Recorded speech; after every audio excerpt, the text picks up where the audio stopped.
This is another video on this particular problem. Hopefully you've seen the first video which shows you how to do an export of the registry, and just so you can see, the version of Windows that I'm running on this is 1703 15.063.632, and it's a Windows Home edition on this, and I have users which this one has been fixed in the last video, so it's using, but this one is a brand spanking new account, and there's nothing in the go over to here, there's nothing in the user directory where the users sit, showing you that it hasn't been built.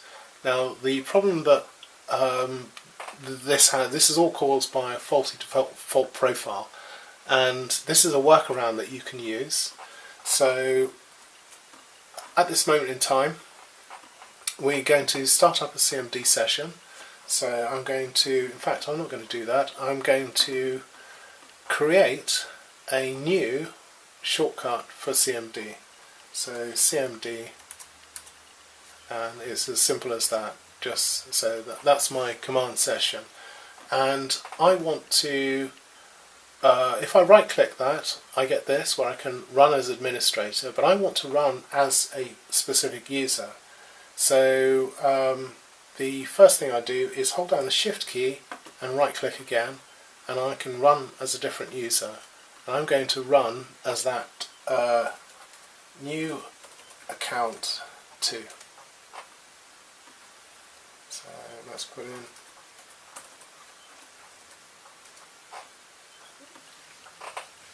So, as I said, this is the command line version of it. This is much harder and a little bit more complicated, well, a lot more complicated, and this is very easy to muck up.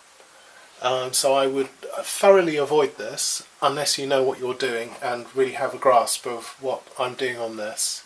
So this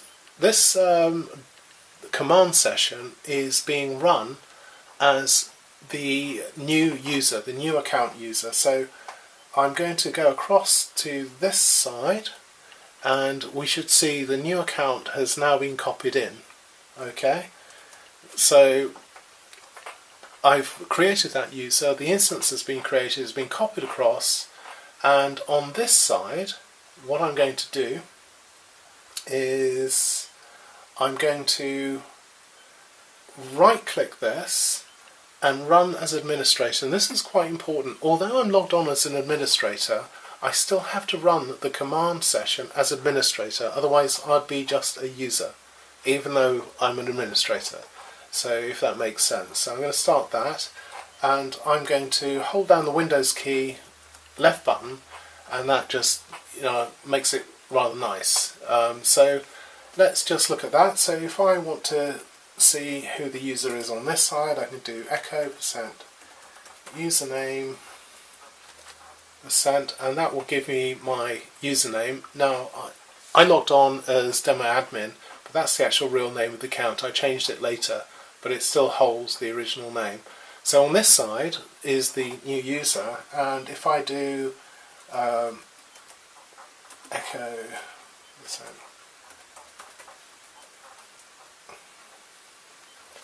so I do the username %, it's got the new account 2. So this side is completely different to this side, and you must be aware of what you're doing for this all to work. So as I said, I'm going to do this entirely from the command line. So I've logged in as a user, so this is kind of like a little bit more like a sysadmin who would remotely log onto a machine and then basically update the various bits and pieces. So I need to open up, and I need to find out what my keys are, because I can't remember these things. So the first one is environment. There you go. So let's just go back to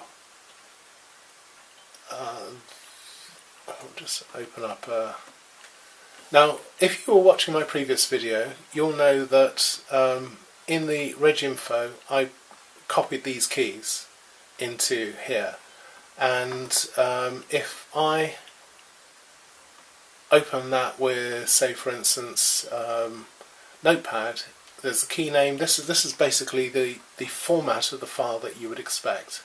Okay, now I want to do this entirely from command line, so I'm going to pretend I didn't do that. So let's delete that and delete that. Okay, so we'll go back to here, and I want to go to my R drive, which is just so happens to be my shared drive at this time, and I want to change directory into my folder which I created before.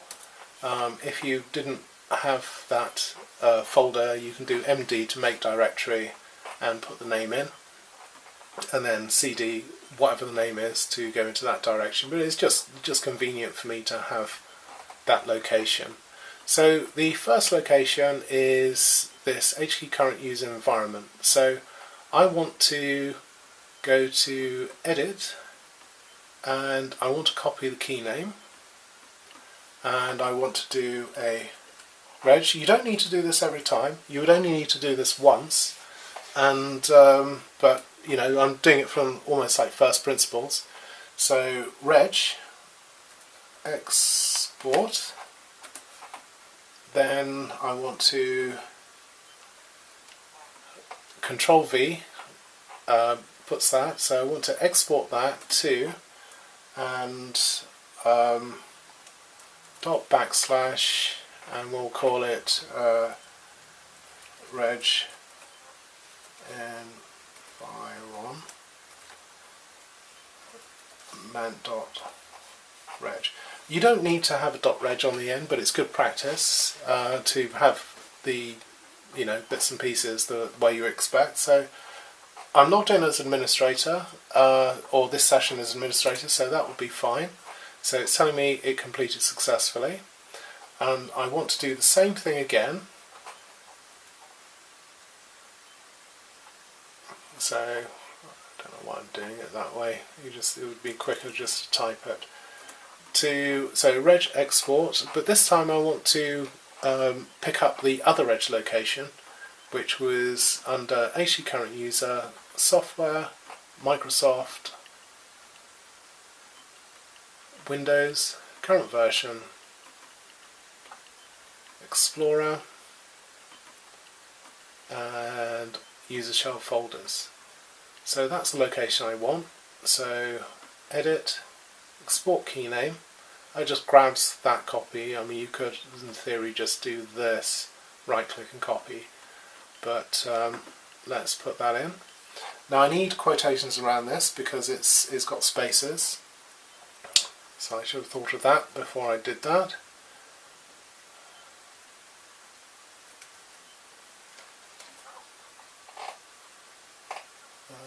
Where's the end? Can't say it. End.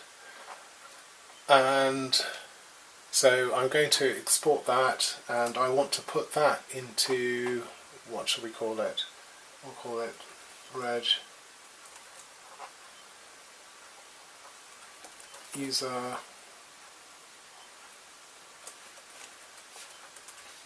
shell vars .reg, and it's exported. I'll do a dir to just prove that they're there. There they are. Those are the things. So on this side I've got the administrator, I've exported those. So on this side, which is my command, I haven't done anything other than log in as a user. It hasn't been elevated, it's just still a standard user account. So I'm going to go to the R drive, so R:, oops, what happened there? So R, that puts me typing into that location. I want to change to my, so if I just type R and tab, anything that starts with R it will pick up. and so I've changed directory there. Make sure I'm in the right place, and I do want to do a reg import, and I'll type in R and then just hit the tab, and that will pick up the first one, so reg environment. So I'll hit return, and then I'm going to do exactly the same again, and hit tab, tab again, and it's the next one along. So it's imported the reg. So both of those reg entries have been imported, and I've had to go between these two because this is the administrator and this is the user. And as I said before, if you don't really understand this and it doesn't make sense, do not do this, because you can muck things up big time. So I'm going to exit out of these sessions. I don't need them any longer. So exit from there, exit from here. Now if I wanted to do other accounts, I can do it in exactly the same way. I don't need to export the registry more than once. All I need to do is just import it into the files. So let's go and we'll log off that, and we'll log into new account 2. So before, if you looked at my previous video, you will see that the new account, originally I was just thrown off. I had to elevate it to administrator, and I then had to copy the environmental variables out, and then so forth. Now this is going to take me through. So the environmental variables already there is going through these various scripts that it does, and this is what we should have seen had it gone through properly. So we'll allow it to take as many minutes as it says it's going to take. Hopefully it won't be that many minutes. One of the things about Windows is it does try and recover from situations and where things have gone wrong, and it does a best effort to make things work, and sometimes that can actually count against it. So here we are. My account, I've got this, that's Cortana, it's already up and running, and this, which is the other thing which wasn't working before, and right click. So everything seems to be working,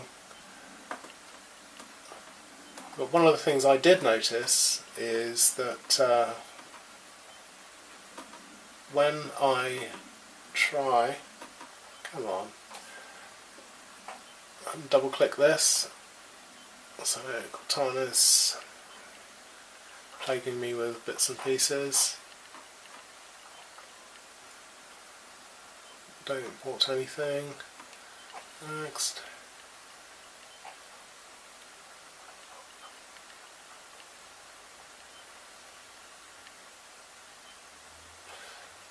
So that's it, start up.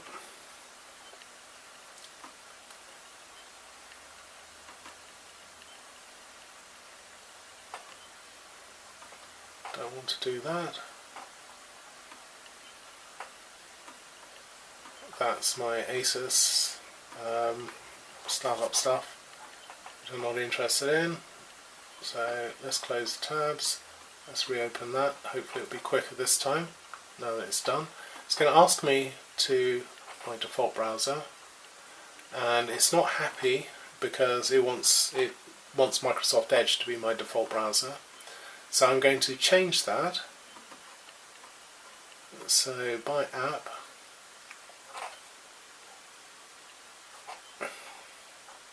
and this really, so the account has been fixed. Most of the things work, but this is another issue which I've discovered.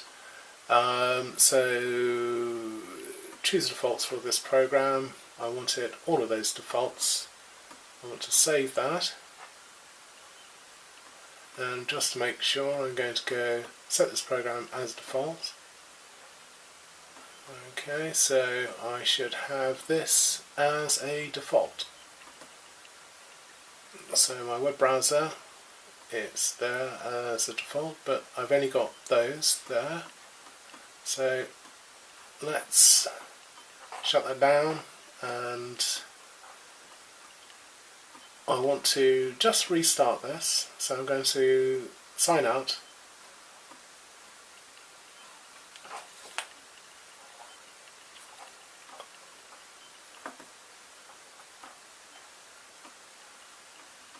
I'm going to sign back into this.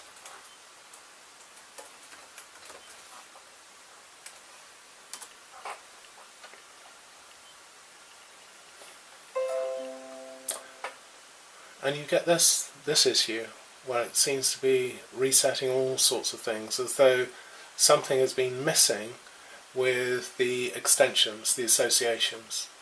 So let's rerun this. I don't want that. Close.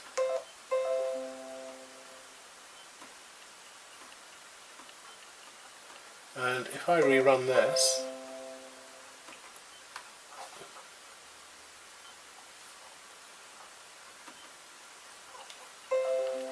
it's asking me again, do I want to set this as my default browser? Because it's obviously realised it hasn't. Windows pops up with its own thing, thinking that maybe I've done something wrong.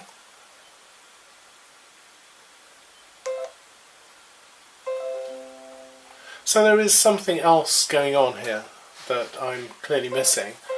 I've got past these particular issues, but there's clearly something else that's wrong with it. So hopefully I'm going to try and deal with that in the next video, and by copying a default profile, I don't know if I've already said, but I'm the only person I know that's got Windows 10 Home, and everybody else has got Professional.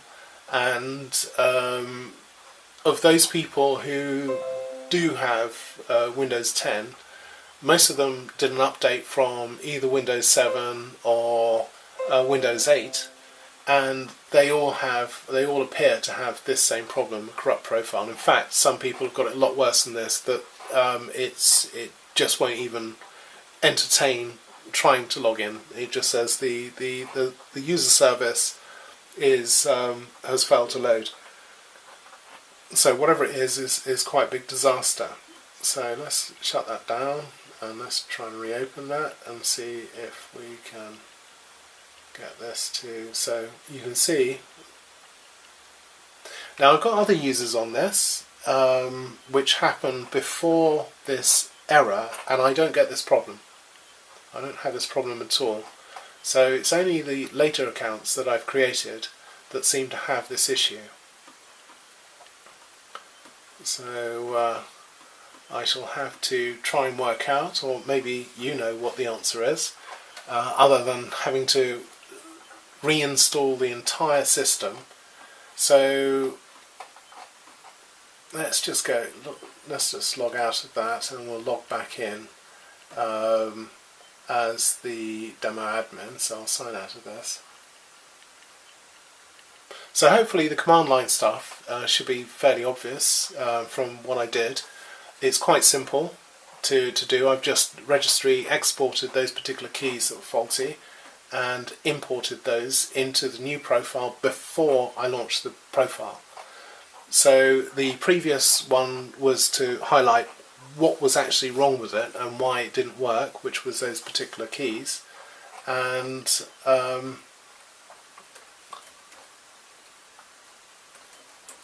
then hopefully in the further episodes I shall deal with the other issues. So this is the 10 forum, and we're looking at a corrupt NTUSER.DAT file, and this is a suggestion of what to do, which is basically go and hook it out somebody else's machine, or sort of basically go through, find your ISO disk, and then sort of somehow extract that information. Now I can follow this, but unfortunately I didn't actually take the time to make a disk, which is rather stupid, but unfortunately that's the way it happened. And so hopefully, I don't think this would be a difficult problem to solve. But the real crux of the matter is how to get hold of this new default NTUSER.DAT. I've gone to somebody else's, to a shop, and I've got the NTUSER.DAT from that particular machine, but as I said, it's probably best for another video because this one's almost 20 minutes. So, okay, thank you for watching.